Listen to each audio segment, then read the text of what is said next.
Baik, bismillahirrahmanirrahim. Assalamualaikum warahmatullahi wabarakatuh. Alhamdulillahi rabbil alamin wa bihi nasta'in. Wassalatu wassalamu ala sayyidina Muhammad wa ala alihi wa sahbihi ajma'in. Qala rabbi shrah li sadri wa yassir li amri wahlul 'uqdatam min lisani yafqahu qawli. Rabbi zidna ilma warzuqna fahma, amma ba'd. Alhamdulillah, kita rafa'kan kesyukuran kepada Allah Ta'ala di atas segala rahmat dan kurniaannya. Pada pagi ini insyaAllah kita akan menyambung untuk ayat yang ke-64 bagi surah An-Nur. Nombor 3 dah ya.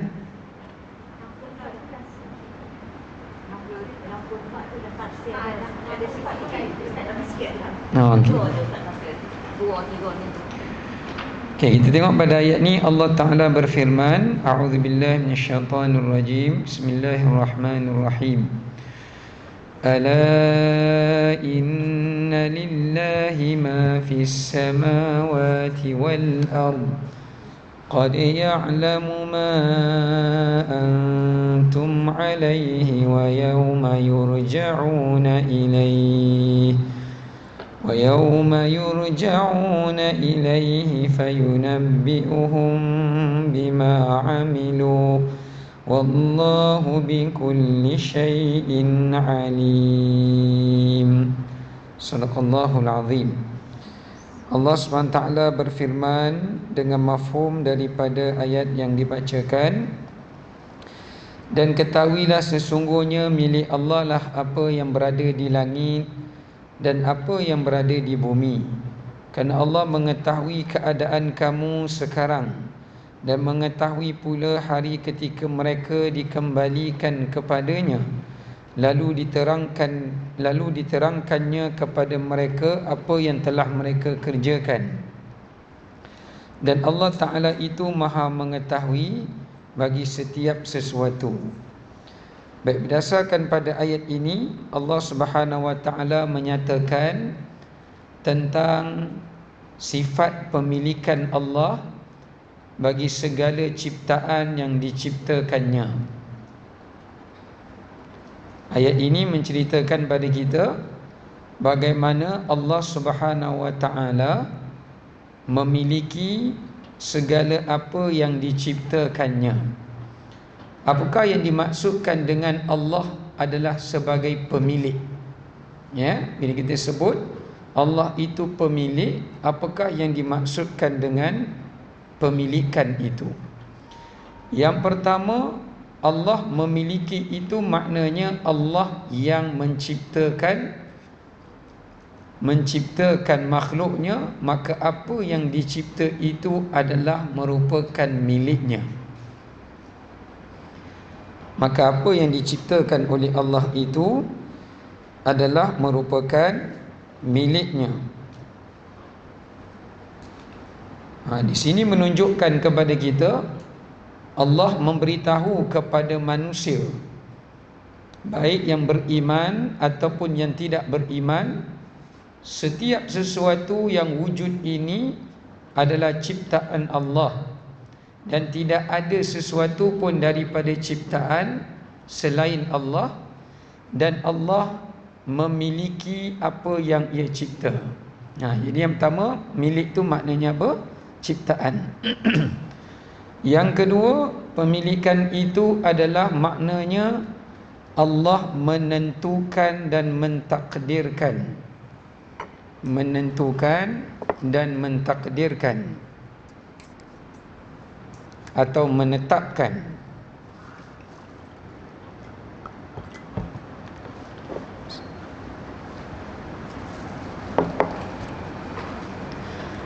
Maksud dia adalah, yakni Allah Subhanahu Wa Ta'ala menentukan dan mentakdirkan segala yang ia ciptakan itu mengikut kehendak ketetapannya. Jadi bila Allah menyebutkan Allah memiliki segala yang berada di langit dan di bumi, maksudnya Allah telah menentukan segala ciptaannya itu mengikut kehendaknya dan mengikut ketentuannya. Apa makna ketentuan? Maknanya adalah Allah menetapkan hayat mereka, Allah menetapkan rezeki mereka, Allah menetapkan kematian mereka, ya, dan hayat mereka dan pengakhiran mereka. Baik, itu yang kedua. Dan yang ketiga, bila menyebutkan tentang pemilikan, maknanya adalah Allah Subhanahu wa taala mengetahui segala apa yang ia milik. Allah mengetahui dan mentadbir dan menguruskan segala apa yang ia milik. Bila kita adalah milik Allah, maknanya kita semua ini dalam pengurusan Allah, dalam pentadbiran Allah,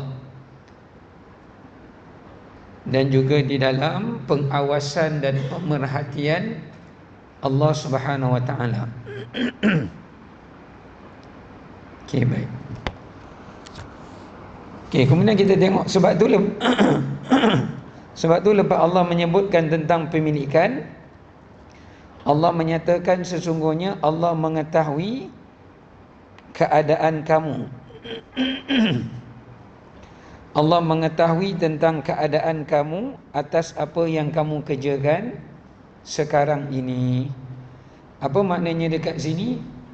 Maknanya Allah menyatakan kepada orang-orang musyrikin ketika mana mereka sedang merancangkan kejahatan, dan juga orang-orang munafikin yang merancangkan tipu daya mereka bersama dengan orang-orang kafir terhadap baginda Nabi sallallahu alaihi wasallam dan orang-orang yang beriman.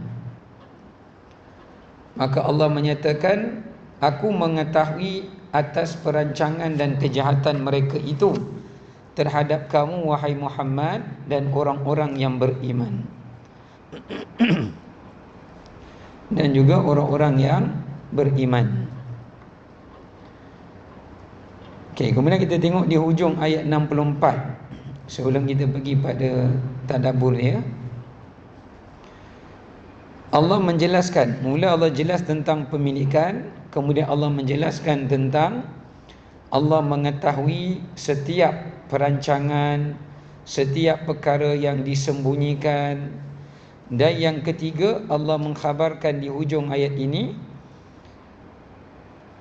setiap perkara yang berlaku, yang dikerjakan itu semuanya akan dibalasi dan dihukumi. Allah tutup pada ayat 64 yang di hujung tu, semua kamu akan dibangkitkan dan kemudian kamu akan dibalasi dan dihukumi di atas apa yang telah dikerjakan. Jadi ada 3 lah perkara utama yang Allah sebut pada ayat yang ke-64 ini. Okay, sekarang kita pergi kepada pengajaran yang boleh kita ambil daripada ayat yang terakhir di dalam surah An-Nur ya. Baik, yang pertama pengajarannya adalah setiap kehidupan adalah merupakan pinjaman daripada Allah Ta'ala yang wajib untuk disyukuri. Jadi ayat ini Allah menerangkan pada kita, setiap nikmat yang kita perolehi, baik kehidupan, kesihatan, baik ahli keluarga ataupun harta, dan segala-galanya adalah merupakan suatu pinjaman. Ya, adalah merupakan satu pinjaman yang mana setiap pinjaman itu dia ada tempohnya. Mana ada orang buat pinjaman tak ada tempoh, kan? Awak pinjamlah sampai bila? Sampai bila-bila. Itu bukan pinjam, itu dibagi. Ya. Kalau pinjam dia mesti bertempoh. Ya. Maknanya Allah menyatakan setiap pinjaman daripada nikmat itu pinjaman itu bersifat sementara. Yang kedua, kita kena faham konsep pinjaman pemberian Allah ni. Yang pertama, setiap pinjaman itu adalah bersifat sementara dan bersifat amanah dan tanggungjawab. Yang kedua, setiap pinjaman Allah itu adalah pemberian dan ganjaran untuk nikmat yang lebih baik. Maknanya bila Allah bagi kepada kita pinjaman daripada rezeki, harta, anak pinak, kesihatan, pekerjaan dan sebagainya, sebenarnya pinjaman itu juga adalah merupakan satu pemberian. Pemberian apa? Pemberian di hari akhirat. Kalau kita menggunakan pinjaman Allah tu dengan baik, maka pinjaman tu Allah tukarkan ia menjadi pemberian ataupun penganugerahan. Seolah-olah macam kita pinjam kat orang satu barang, tapi kita jaga barang pinjaman tu dengan baik. Bila orang tu tengok, orang tu kata, saya bagilah kat kamu. Umpamanya begitu. Ya. Jadi kadang-kadang pinjaman ni pertama, pinjaman ni kita faham dia adalah bersifat tanggungjawab dan amanah. Yang kedua, pinjaman ni juga boleh jadi satu anugerah ataupun kurniaan dan pemberian Allah yang Allah gantikannya di hari kiamat. Dan yang ketiga, pemberian Allah Subhanahu Wa Taala ini juga boleh menjadi satu penghinaan. Penghinaan ni maknanya apa? Istidraj. Kadang-kadang sesuatu yang Allah beri itu tidak semestinya Allah beri dengan redanya. Berapa banyak pemberian yang Allah beri dalam keadaan dia murka. Allah beri dalam keadaan dia benci. Ini yang dinamakan sebagai istidraj. Sebab tu ulama kata istidraj ni dia ada 3 bentuk istidraj. Apa makna istidraj? Istidraj diambil daripada perkataan daraja. Daraja ni maknanya daripada tempat yang tinggi kita turun ke tempat yang rendah. Daripada kedudukan yang tinggi turun kepada kedudukan yang rendah.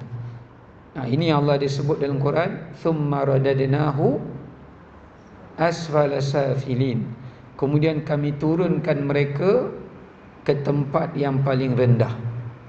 Ini namanya istidraj. Jadi kita kena hati-hati dengan istidraj ini. Yang pertama, istidraj dalam bentuk ketaatan. Istidraj dalam bentuk ketaatan. Macam mana istidraj dalam bentuk ketaatan? Sebab tu kita kena ingat, bukan semua ketaatan itu tanda cinta Allah pada hamba-Nya. Dan tak semua amal soleh itu tanda alamat kasih Allah pada hamba-Nya. Kadang-kala dia boleh jadi istidraj. Apabila istidraj itu Allah jadikan hamba-Nya berbuat amal tapi bukan untuknya, bukan kerananya. Itu istidraj. Contoh orang yang bersedekah, dia sedekah tu bukan kerana Allah, tapi dia sedekah tu kerana dia nak orang tahu dia ni pemurah. Dia nak orang kenal dia seorang yang suka berbuat kebajikan. Dia nakkan pujian, dia nakkan penghormatan. Dan dia teruskan amalan sedekah itu semata-mata kepada nak menjaga penghormatan daripada manusia kepada dirinya. Ini istidraj. Orang yang baca Quran, Dia selalu baca Quran. Tapi dia baca kerana dia nak orang memanggil dia ahli Quran. Dia nakkan gelaran qari Quran. Dan dia nak orang tahu dia ni baca Quran dengan baik, banyak kali khatam, mahir dalam Quran, istidraj. Sebab tu kalau kita buat satu amal baik, boleh sampai istidraj itu juga sampai kepada peringkat ghurur. Ghurur pun istidraj, iaitu kita rasa amalan yang kita buat ni bukan lagi hidayah daripada Allah, tapi kita buat dengan kehebatan diri kita sendiri, sehingga kita rasa bangga, ujub, hebat dengan amalan sendiri, dan kita rasa kita boleh masuk syurga dengan amalan kita, bukan dengan rahmat Allah. Ini istidraj. Jadi kita kena muhasabah. Bukannya bila kita dah duduk zon selesa, selalu pergi masjid, rajin baca Quran, rajin menuntut ilmu, mesti Tuhan sayang. Belum tentu. Sebab hati manusia ini dia berbolak-balik. Dia berbolak-balik. Yang kedua, istidraj pada kemaksiatan atau pada kemungkaran.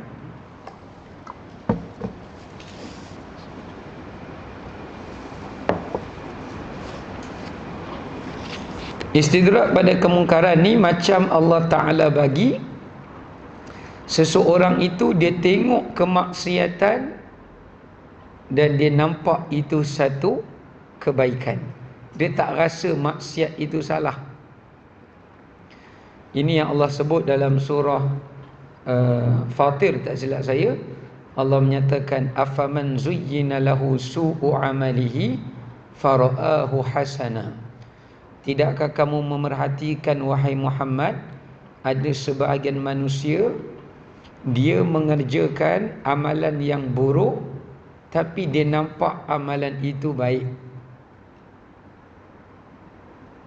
Benda tu salah, kita tegur ni salah, ni maksiat. Dia kata, ini hak kebebasan. Dia akan cari helah untuk menyatakan amalan dia baik. Ini cara orang sekarang. Kita niat nak berniaga,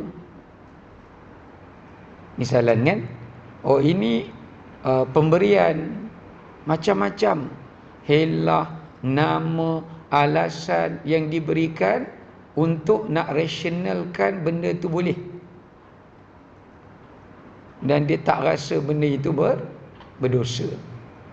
Dia kata ini trend, marketing, macam-macam lah kan sama sekarang kan.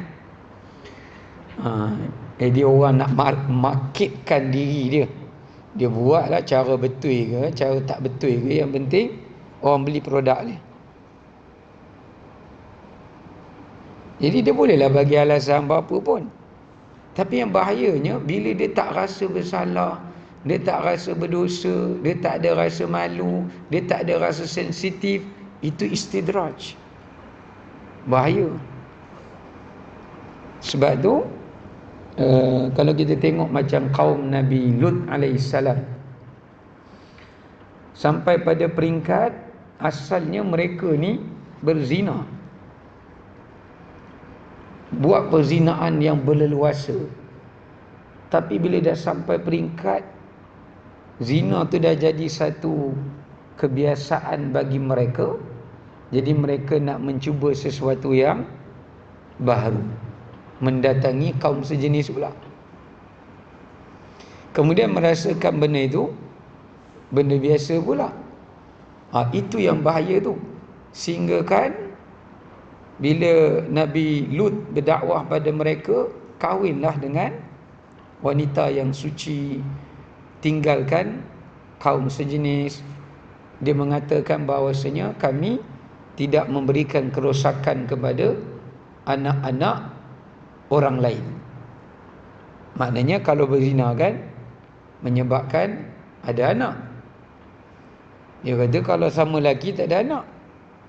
Jadi kami tak buat apa-apa kerosakan atas muka bumi ini. Sedangkan Allah kata mereka sedang telah membuat kerosakan. Maknanya mereka kata kami tak merosakkan keturunan, kami tak merosakkan anak orang lain dan sebagainya. Jadi mereka diperlihatkan oleh syaitan dan nafsu apa yang mereka buat itu adalah satu benda yang baik atau betul. Yang ketiga, istidrak pada pemberian.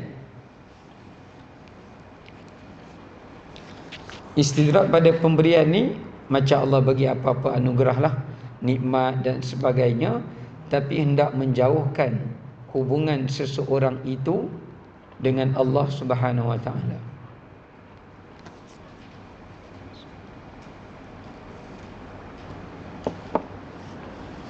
Okey, baik.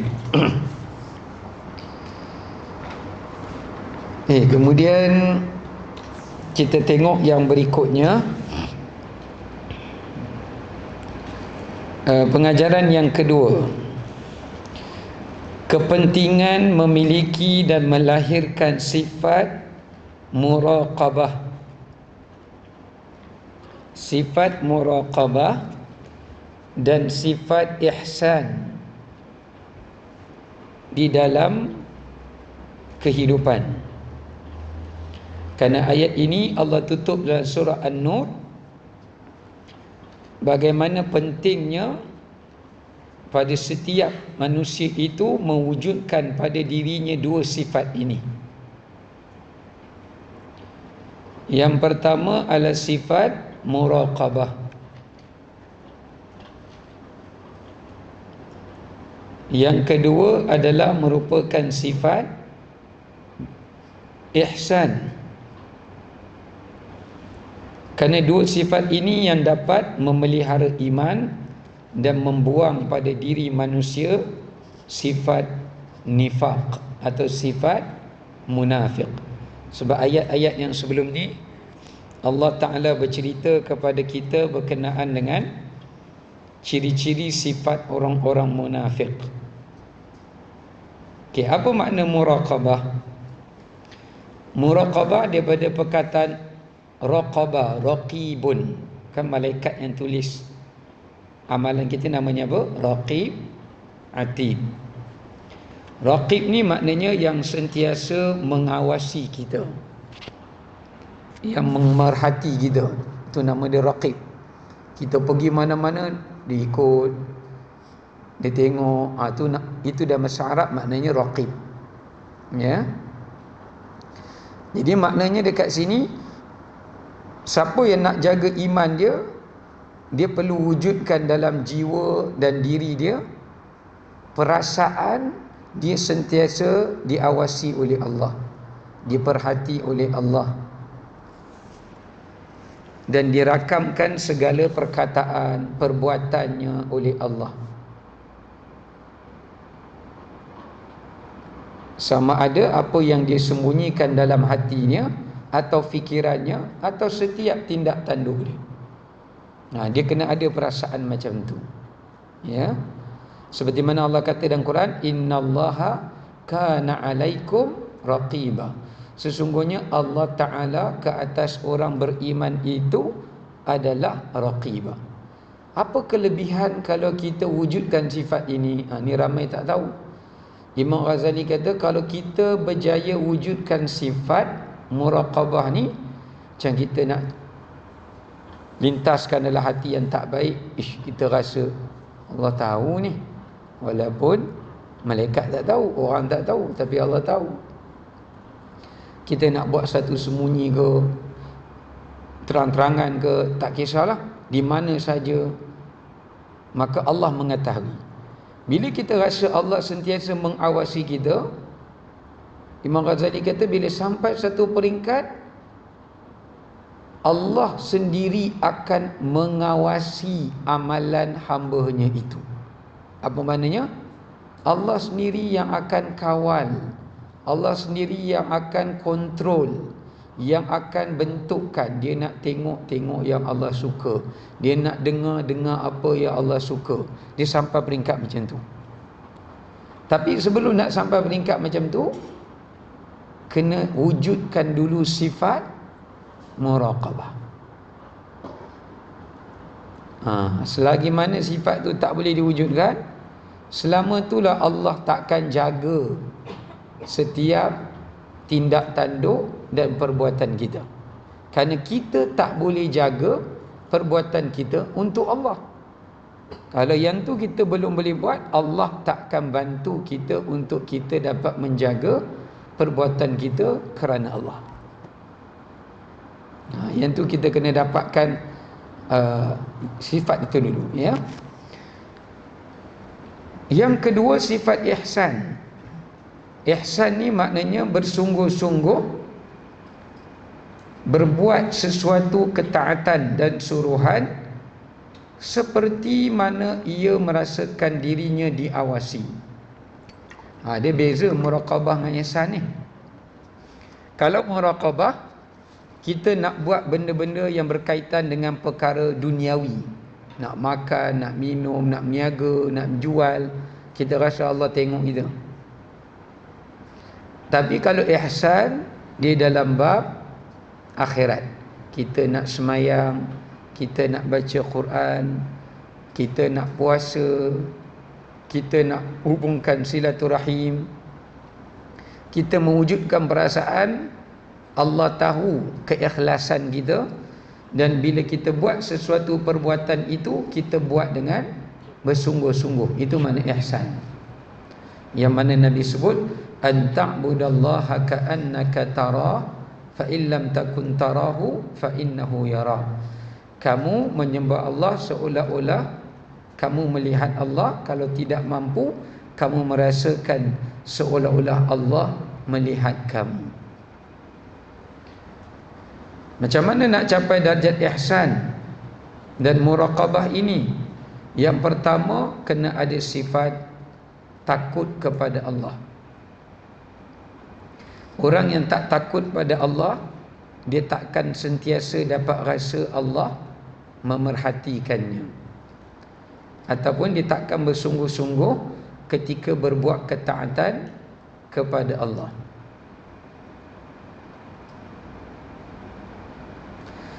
Yang kedua,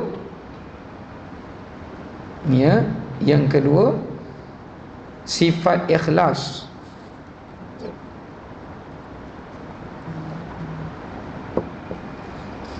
Kerana orang yang tidak ikhlas,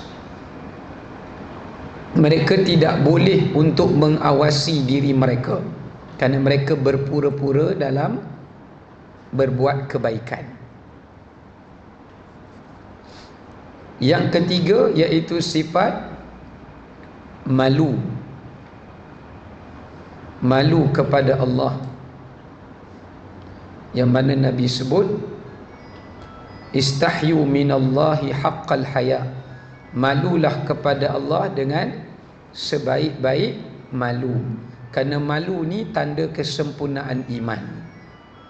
Jadi kalau kita nak ada sifat muraqabah dan sifat ihsan, kena sentiasa wujudkan sifat malu kepada Allah. Maknanya kalau kita nak buat satu benda yang buruk, kita rasa malu Allah tengok. Kalau kita lebih rasa malu dengan manusia berbanding malu dengan Allah, maknanya kita belum malu yang sebenarnya. Kan ada setengah orang, dengan orang dia malu, dengan Tuhan duduk sorang-sorang dia tak malu pun. Maknanya dia belum melaksanakan sifat malu yang sebenarnya. Kerana sifat malu yang sebenarnya, dia lebih rasa malu kepada Allah berbanding terhadap manusia. Ya. Kenapa malu dengan Allah? Sebab kalau Allah malu kepada Allah, kerana bila Allah Ta'ala melihat, bukan Allah saja yang akan melihat, Allah akan membentangkan apa yang Allah lihat itu pada hari kiamat. So apa yang Allah lihat, semua makhluk akan lihat. Tapi apa yang manusia lihat di dunia ini, belum tentu semua manusia yang lain melihat apa yang kita buat kat dunia ini. Orang yang tengok tu je lah, orang yang tak tengok dia tak tahu. Ya. Dan yang keempat, sifat mujahadah. Kerana orang yang tidak ada kesungguhan untuk melawan nafsu dan syaitan, mereka tidak mampu melahirkan sifat muraqabah dan sifat ihsan. Sebab tu kena ada mujahadah. Allah kata wallazina jahadu fina lanahdiyannahum subulana. Mereka yang bermujahadah di jalan kami akan kami tunjukkan bagi mereka petunjuk untuk mereka berada di atas jalan kami. Ini Allah akan jaga mereka, Allah akan pelihara mereka. Okey. Kemudian kita tengok pengajaran yang ketiga, yang pada ayat yang ke-64. Ini tadabbur yang terakhir kita. Pada ayat 64 ini Allah menyebutkan yurja'una ilai, perkataan raja'ah, kembali. Ya, perkataan kembali. Maksudnya Allah kata pada hari kiamat semuanya akan kembali kepada Allah. Baik, apakah perkara yang akan kembali kepada Allah pada hari kiamat? Jadi ayat ini menceritakan pengajaran pada kita tentang beberapa perkara yang akan bersama-sama dengan kita dikembalikan pada hari kiamat. Kalau kita balik ke akhirat, apa yang akan kembali bersama dengan kita pada hari kiamat? Yang pertama adalah agama. Semua orang yang mati, baik ada agama atau yang tak ada agama, bila dia balik pada hari akhirat, dia akan bawa bersama dengannya agama yang ia mati di atasnya.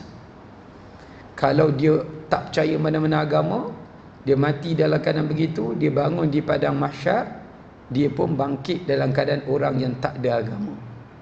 Sebab itulah Allah pesan pada kita satu wasiat Allah yang sangat penting, yang tiap-tiap kali Jumaat khatib mesti ingatkan, wala tamutunna illa wa antum muslimun.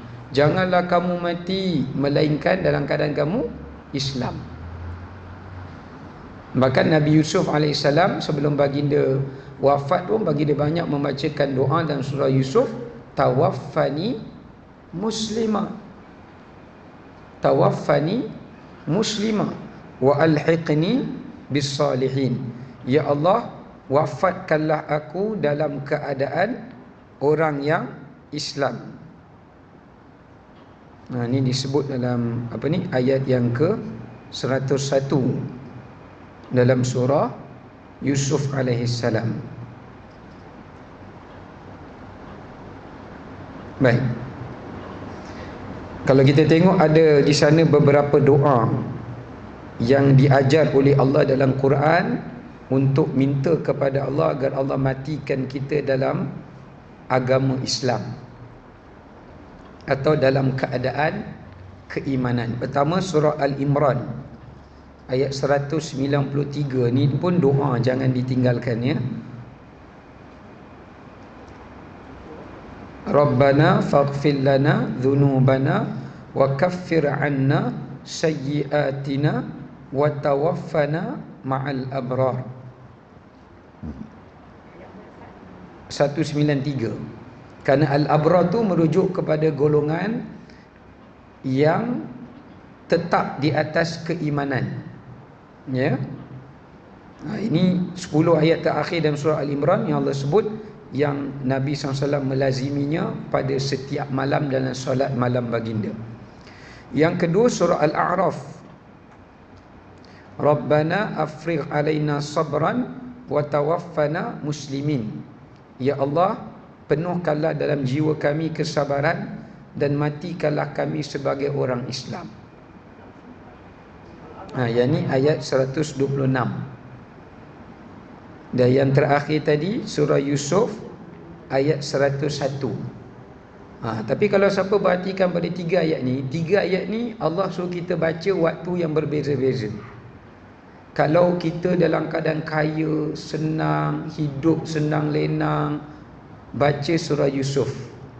Sebab kadang-kadang senang tu boleh bawa kita kepada kafir, atau boleh bawa kita mati pada sesat. Kerana kesenangan boleh mengubah kepercayaan dan akidah manusia.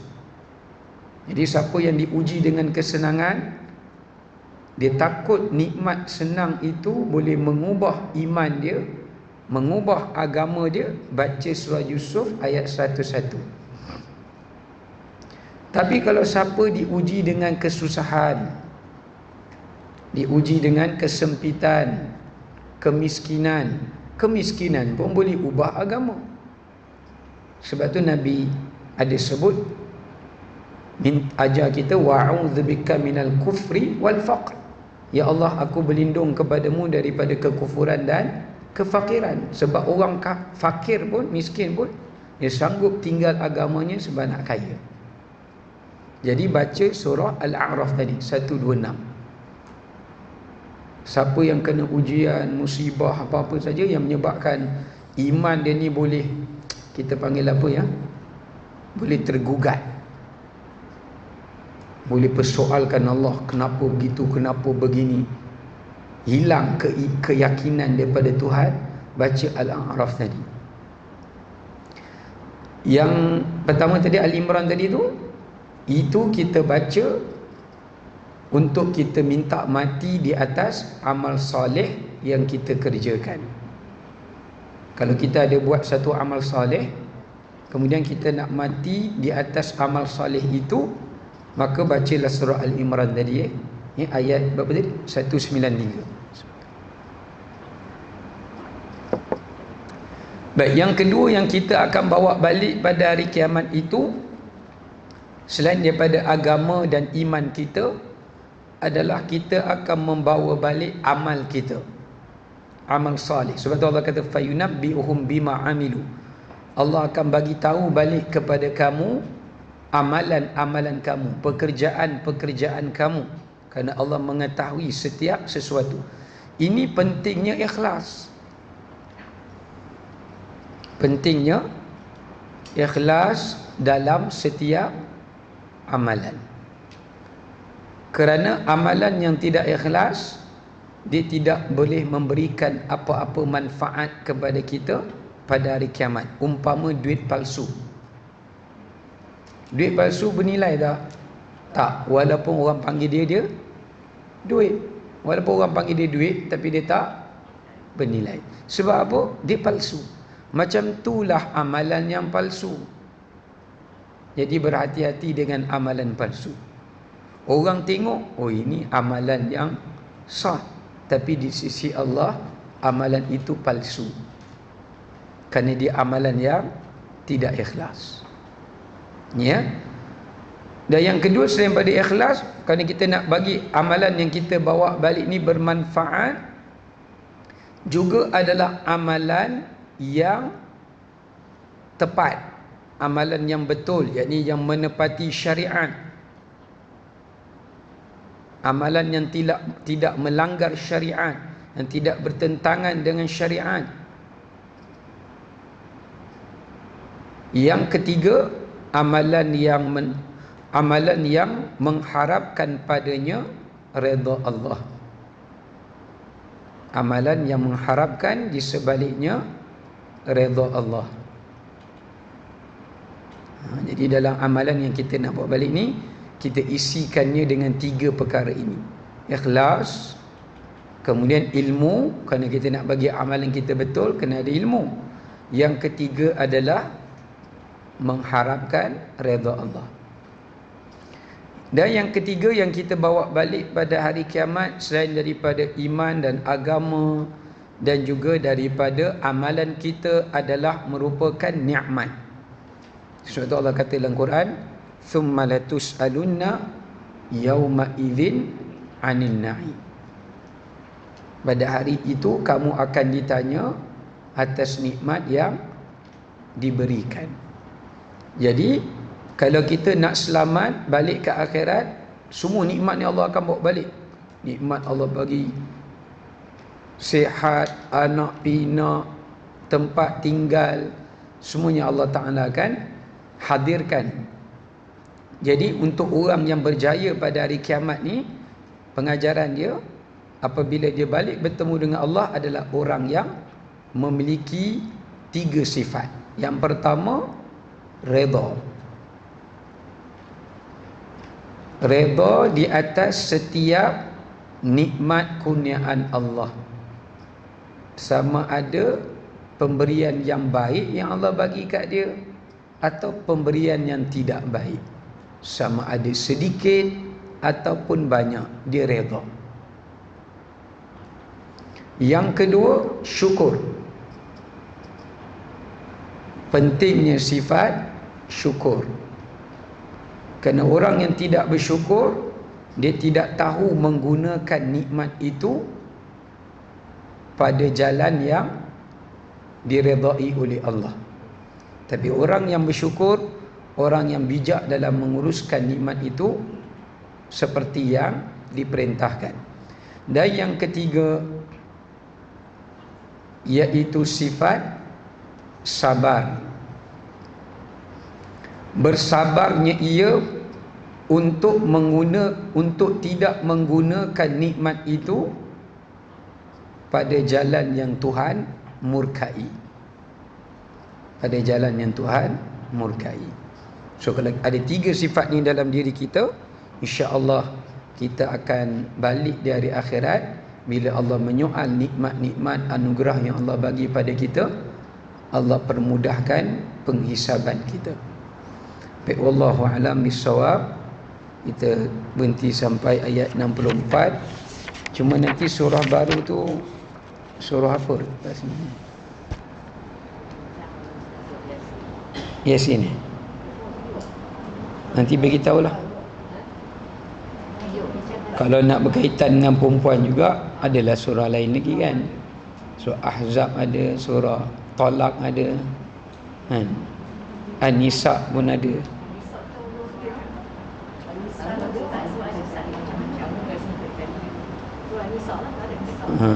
Ikutlah, nanti bagi tahu baliklah. Al-Muddah kan dulu kan, yang first kita ni lah.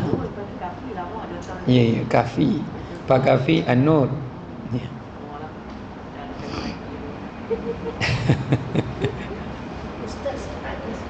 Ha? InsyaAllah sihat. Yang cakap yang tu.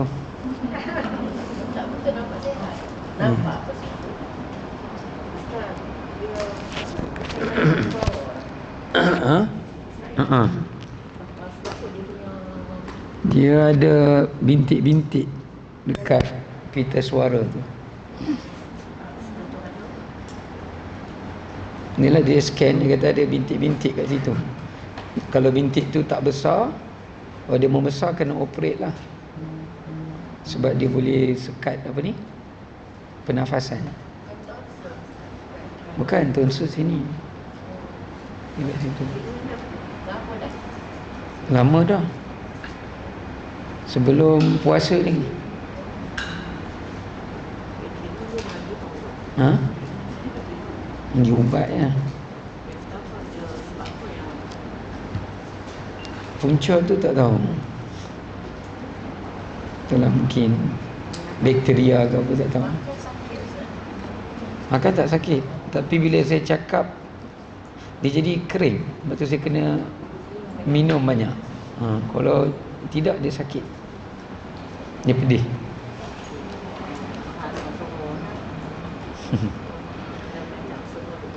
Okey, kita tangguh tasbih kafarah dan surah Al-Asr.